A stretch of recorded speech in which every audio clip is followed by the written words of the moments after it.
Hello, and welcome to Progressive Short Takes. This is your host, Joe Firestone.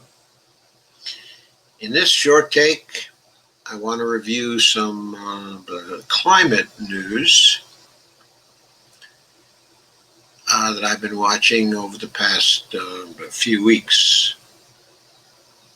So I'm going to quickly share and review briefly a number of climate articles.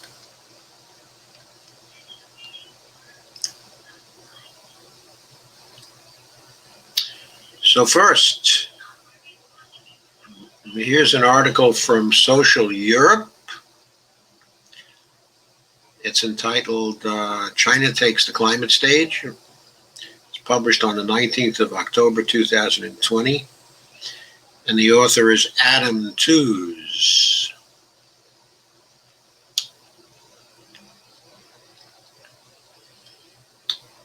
So let me share this. There we go. Now you should have it.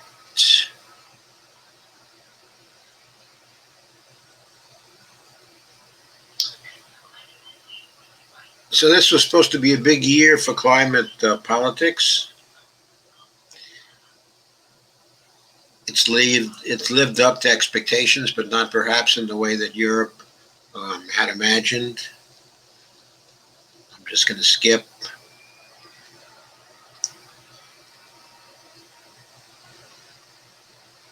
There were a lot of online exchanges.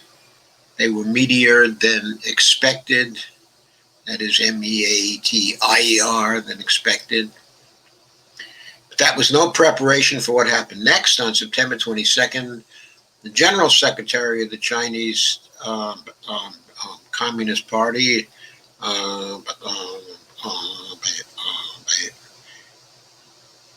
Xi Jinping, made a surprise announcement. China would aim for carbon neutrality ahead of 2060. Xi has done big climate policy before. In November 2014, he appeared alongside the then U.S. President Barack Obama to declare that China, despite its status as a developing country, and although the climate problem was the historical responsibility of the West, would make commitments to curb its emissions from 2030.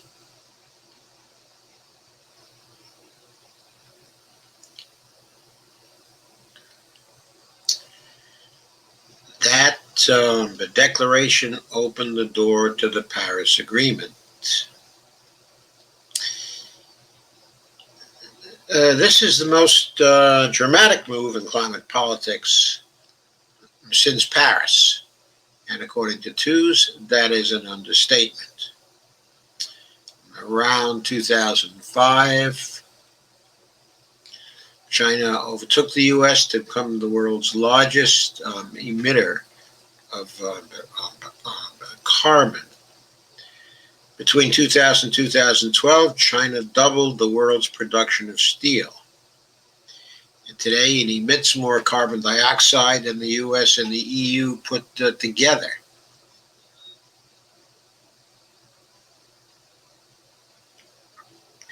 China is now a big exporter of embodied carbon, and it is a big emitter, but not because it is a big exporter.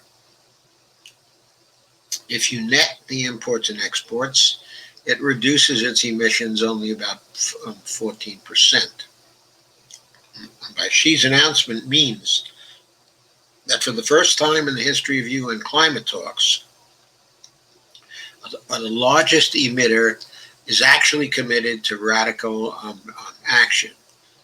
For the EU, as for anyone who cares about the climate, this is good news, but it also may turn out to be disorientating, the author says. It's actually disorienting, of course. For a quarter of a century, the EU was the climate leader. In the early 1990s, when climate talks began, Europe was still on a par with the US as a CO2 emitter. Okay, but then America's refusal to ratify the Kyoto Protocol of 1997 left Europe carrying the can.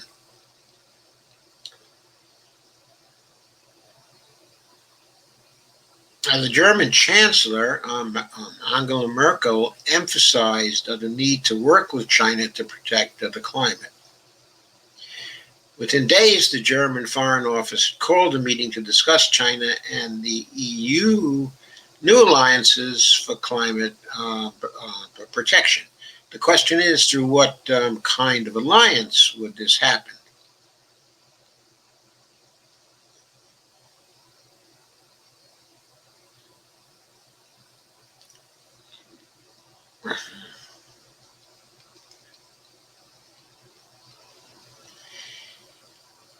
Anyway, we should not think of Xi's announcement, says Tooze, as making China more like us. His climate policy is an integral part of an agenda of authoritarian stabilization. For the mass of the Chinese population, the threat of catastrophic flooding this summer was a far greater concern than fear, of Islamism in Xinjiang or troublesome student protests in Hong Kong. Authoritarian environmentalism under the banner of ecological civilization is one of the watchwords of Xi's regime. Increasingly, climate is being inserted into a vision of great power rivalry rather than cooperation. In the U.S., there are already voices calling for the establishment of green energy policies on the basis of a bipartisan national security front against China.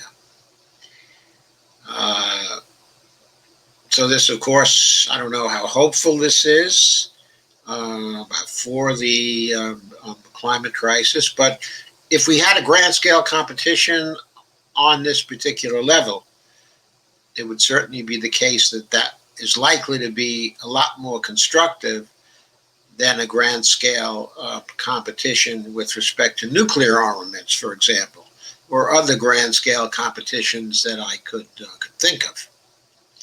Anyway, Tooze goes on and says the sheer scale of what Xi has announced is testimony to the otherness of China's energy transmission. With relatively similar per capita emissions, the EU's emissions in total less than 1/3 those of China.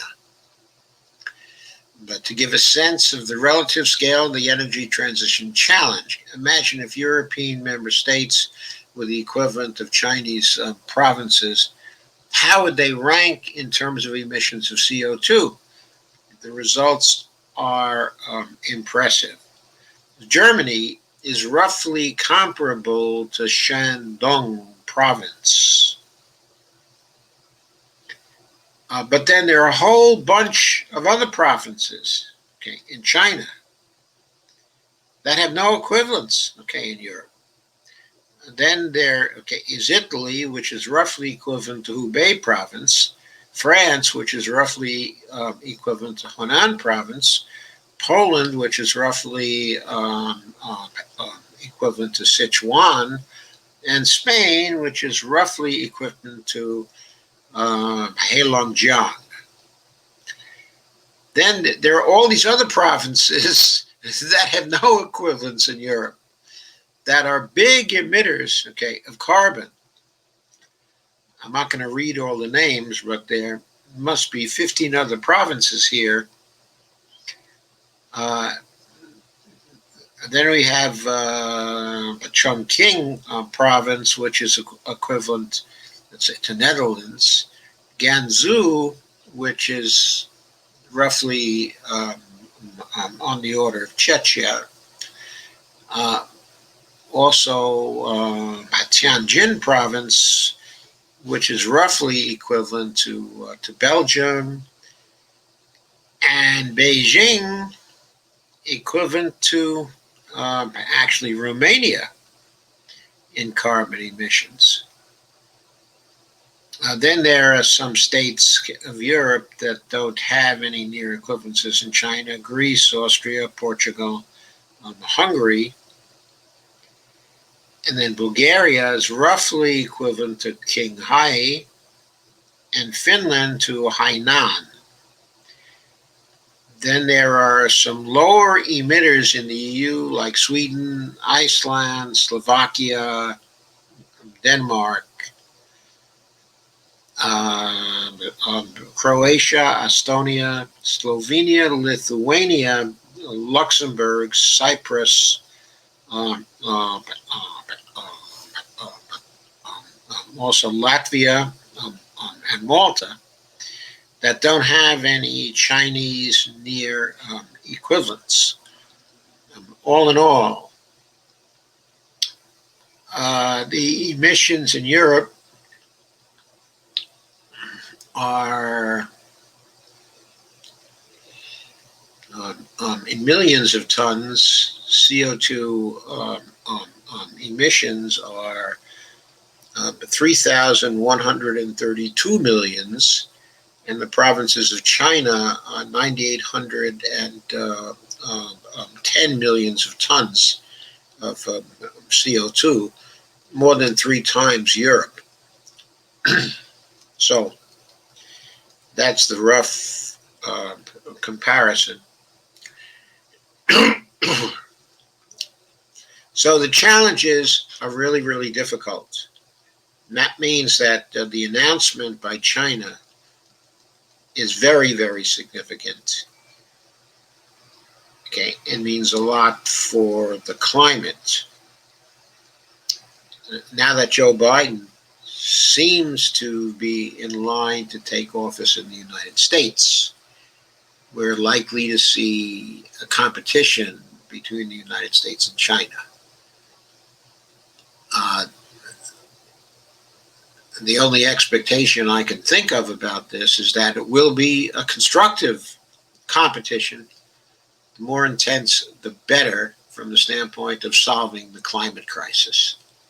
It's unfortunate it has a national security type of orientation, but that may be the motivation we need. So let me move on to the next piece of climate news.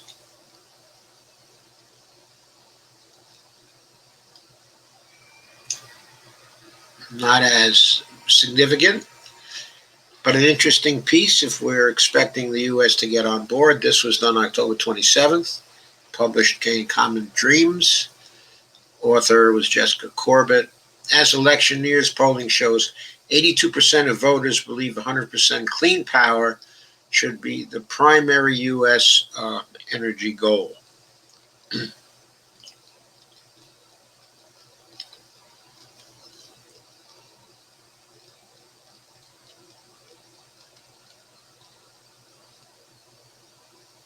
Anyway, the poll was done by George Mason, a University Center,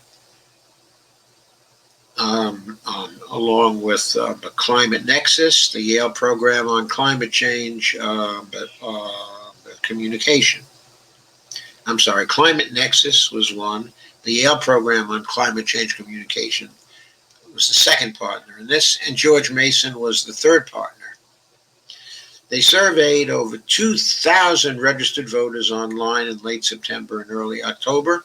The margin of error of the poll was plus or minus 2.2% at the 95% level of confidence. Pollsters found 82% of voters somewhat or strongly agree that the primary goal of U.S. energy policy should be achieving 100% clean energy. That was a surprise to me. I'm surprised that some 82% of voters think that. To me, it means both parties should listen and should listen well.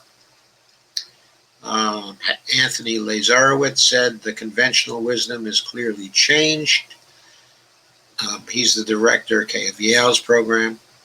He continued, quote, voters strongly support a national transition from dependence on coal, oil, and gas to renewable sources like solar and wind. So if Joe Biden wants to engage in a competition with China in order to get to clean energy first, he's likely to have 82% of voters along with him. very widespread support. Biden should get uncontrolled climate change. Would cost $486 trillion, unquote, tattooed on his forehead. $486 trillion. Now that's more like the real cost of not doing anything about the climate. Nearly 3/4 of the poll's respondents somewhat or strongly support creating a jobs program for currently unemployed fossil fuel workers to safely close down tens of thousands of abandoned oil and gas wells that cause water and methane pollution. The same total percentage believe energy companies should be required to cover at least but some of the costs. They should be required, but I think the first thing to do is to get this work started and to start shutting down the fossil fuel sites. That's what is most important here. Anyway, I thought you'd be interested in those poll results. I certainly was.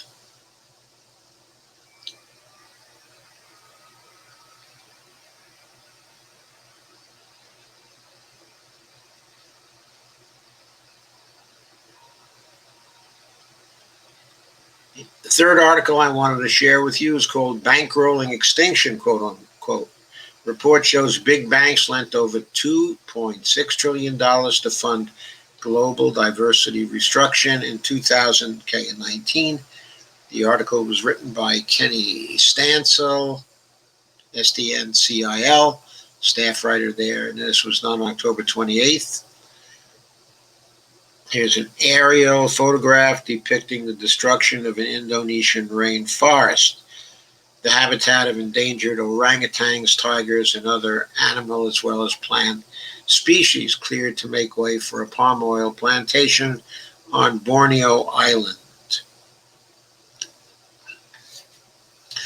The world's largest banks in 2019 provided more than $2.6 trillion in loans and underwriting to economic centers linked to the global biodiversity crisis while doing little to monitor, let alone curb, damage to life-sustaining ecosystems.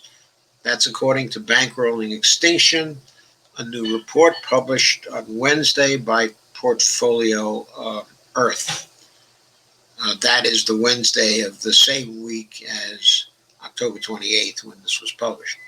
The analysis was described as a frightening statement of the status quo by Dr. Robert Watson, former chair of both the UN's Intergovernmental Science Policy Platform on Biodiversity and Ecosystems, IPBES, and the Intergovernmental Panel on Climate Change, the IPCC. Mark Campanale, founder and executive chair of the Carbon Tracker Initiative, said in a statement released on Wednesday, this report, quote, reminds us there is no time to lose for governments and financial regulators to create an appropriate rules-based system to oversee and ensure that banks cannot continue to finance this corporate planetary plunder, unconstrained and unnoticed, unquote. Researchers found that 50 global banks invested more than the entire GDP of Canada in the food, forestry, mining, fossil fuels, infrastructure, tourism, transport, and logistics sector activities that IPBES has identified as the major drivers of biodiversity loss. The top 10 offenders were Bank of America, Citigroup, JP Morgan Chase, Mizuho Financial, Wells Fargo, BNP Paribas,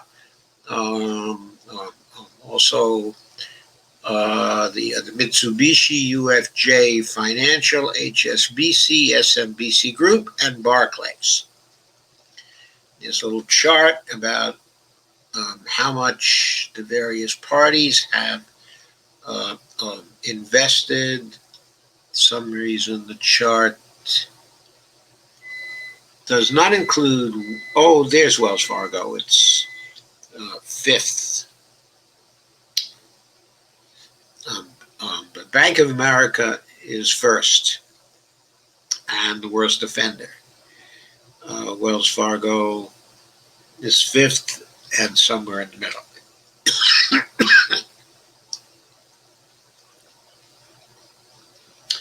Moreover, the report notes that, quote, none of the banks assessed had sufficient systems in place to monitor or measure the impact of their loans on biodiversity loss, nor do they have comprehensive policies to halt it. $2.6 trillion into sectors driving the destruction of nature. Incredible. I thought you'd be interested to know this. The researchers of the report call for banks to disclose and radically reduce their impact on nature and stop finance for new fossil fuels, deforestation, overfishing, and ecosystem destruction. 2, they want governments to stop protecting the role of banks in biodiversity destruction and rewrite the rules of finance to hold banks liable for the damage caused by their lending. And 3, people everywhere should have a say in how their money is invested and a right to stop banks from causing serious harm to people, and planet. And I'd like to add that since banks in all modern nations, even when they're private banks, function as agents of the government involved in managing the currency of the government, it's clear that they ought to have the same kinds of concern for the environment and for biodiversity that their governments have. I think government policies have to bring our banks under control. And they have to do that actually nearly immediately. There's more in this article, but I think that's the main point from my standpoint. So moving on, there's one more thing I want to cover in this progressive short take.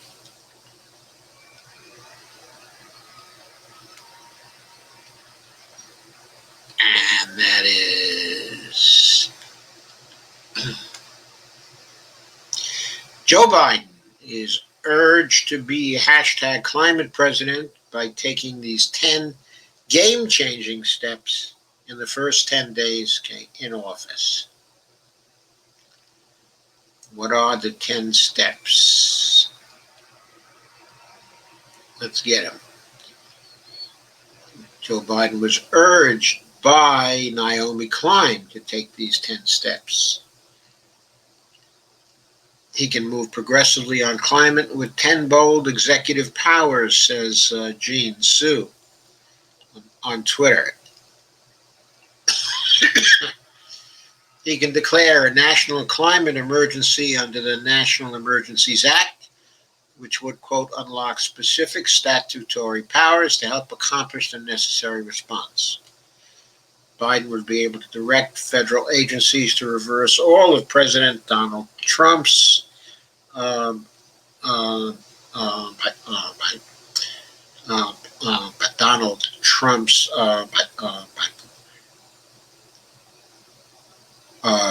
regulatory rollbacks. Sorry, I was having a little problem with that tongue twister. Regulatory rollbacks. Keep fossil fuels in the ground, halting fossil fuel permits and lease sales, banning fracking on federal lands, and issuing stringent pollution rules for oil and gas companies. 3, stop fossil fuel exports and infrastructure approvals through executive orders. 4, shift financial flows from fossil fuels to renewable energy sources through an executive order that would promote new investments and phase out old ones. Using the Clean Air Act, set a science-based national pollution cap. Power the electricity sector with 100% clean and renewable energy by 2030. Pursuant to the National Emergencies Act, Biden could direct the Secretary of Defense to redirect a portion of military spending to carry out a rapid construction program of renewable energy products to meet a significant portion of the nation's power needs. The president-elect could also provide loan guarantees to clean energy developers and utilities that use renewable energy. 6, or is it 7? Yes, 7. Issue an executive order creating an interagency just transition task force to implement a national program guaranteeing support for communities and workers affected by the halting of fossil fuel extraction. Direct federal agencies to assess and mitigate environmental harms that disproportionately impact indigenous, black, brown, and low-income communities. Ninth, investigate and prosecute fossil fuel polluters and commit to vetoing all legislation that grants legal immunity to big polluters. And 10th, rejoin the Paris Climate Agreement and increase the United States emissions reduction commitment to slash greenhouse gas emissions below 2005 levels by at least 70% by 2030 and reduce them to near zero by 2040. So it'll be interesting to see how many of these 10 steps are actually taken by Joe Biden. Quote, the first steps that would put us clearly on a path to a regenerative and inclusive society can be launched immediately by the next president.